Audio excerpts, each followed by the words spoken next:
Presiden yang terlupakan, itulah kata yang sering dialamatkan kepada tokoh atau pahlawan nasional yang bernama Syafruddin Prawiranegara. Syafruddin Prawiranegara lahir di Serang, tanggal 28 Februari tahun 1911, dan merupakan seorang pahlawan nasional Indonesia yang ahli dalam bidang hukum, keuangan dan agama. Syafruddin Prawiranegara merupakan putra dari Arsyad Prawira Atmaja dan Nuraini. Arsyad adalah putra dari Raden Haji Catap Arya Prawiranegara atau Patih Haji yang pernah menjadi Patih Kabupaten Serang pada tahun 1879 sampai 1884. Ayahanda Syafruddin merupakan keturunan Sultan Banten, seorang bangsawan yang berpengaruh di Banten tahun 1890-an. Buyut dari ibunya yaitu Sultan Alam Intan adalah keturunan Raja Pagaruyung di Sumatera Barat, merupakan keturunan priayi yang taat beragama dan leluhurnya berasal dari Minangkabau. Syafruddin Prawiranegara beserta keluarga pindah mengikuti ayahnya ke Ngawi, Jawa Timur pada tahun 1924. Saat itu Syafruddin Prawiranegara masih menempuh pendidikan di ELS. Namun di sana ia masuk kembali di ELS, Eorpise Lagere School, melanjutkan sekolahnya di tingkat SMP.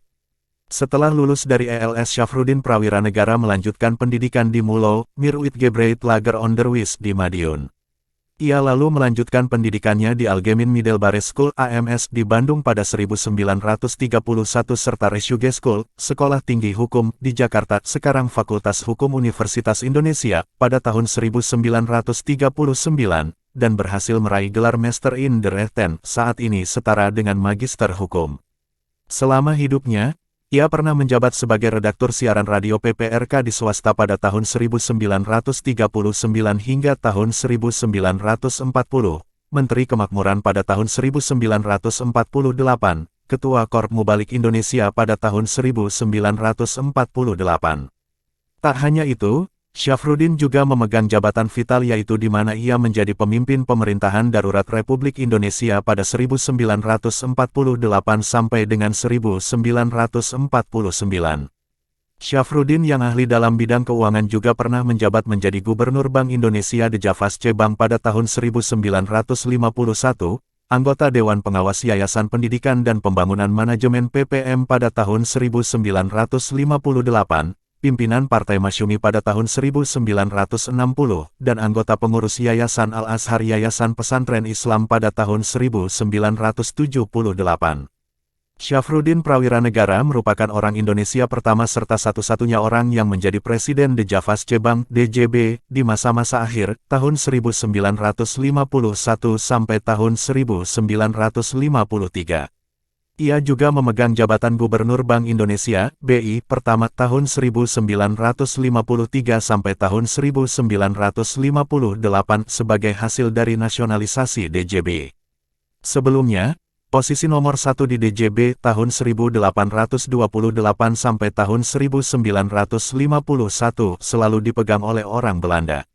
Ia sangat menonjol sebab saat masa kepemimpinannya ia sangat teguh dalam menjalankan fungsi utama bank sentral sebagai penjaga stabilitas nilai rupiah dan pengelolaan moneter.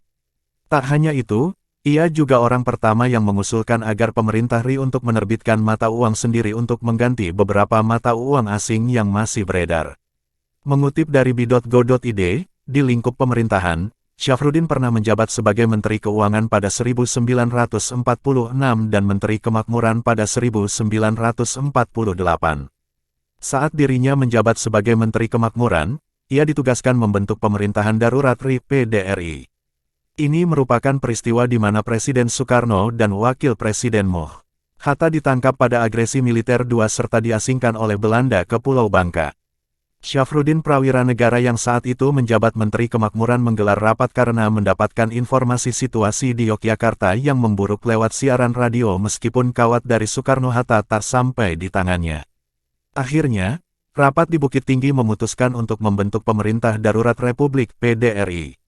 Syafruddin ditunjuk sebagai Ketua PDRI. Tokumo Hasan yang menjabat Komisaris Pemerintah Pusat di Sumatera ditunjuk sebagai Wakil Ketua. Mereka pun menyusun Kabinet Pemerintah Darurat. Pasca menyerahkan kekuasaan PDRI, Syafruddin menjabat sebagai Wakil Perdana Menteri RI pada 1949 yang lalu diangkat lagi menjadi Menteri Keuangan pada tahun 1949 sampai tahun 1950.